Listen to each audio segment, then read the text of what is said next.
touted as a preservation plan backed by both environmentalists and developers. But now a proposal aimed at saving the Carmans River is dead in the water. News 12 Long Island's Jill Wagner is in Brookhaven with more on the story. Jill? Well, the environmental groups and the developers spent 16 months putting together this plan, and last night the town of Brookhaven board voted against letting that plan get to the next step, which would have been environmental review and public input. Now it's a scramble to figure out the best way to save the river. It's known as one of the last natural treasures left on Long Island, the Carmans River. It runs from Middle Island to the Great South Bay. Last night, the Brookhaven Town Board turned down a plan that would have helped protect it. I was flabbergasted that they weren't even willing to talk about it.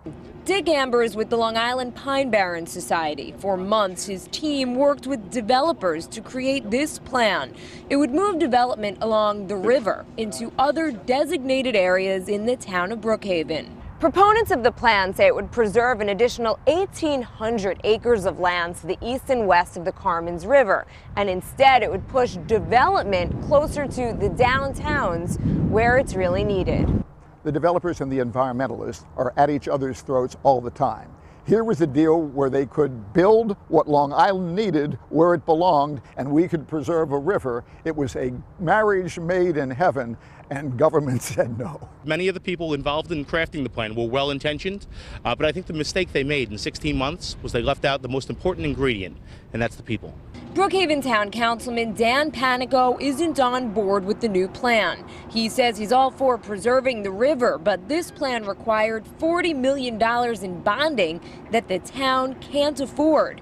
Plus, he says the people in his district don't want to see additional multi-family housing built in the area. What is that going to do to the school districts across Brookhaven, who are operating at the slimmest of margins? School districts across Brookhaven are going to see an influx of kids. Now, the people who put together the plan say that $40 million in bonding, that was just one idea on how to pay for this plan. And in fact, it may not have cost the town anything.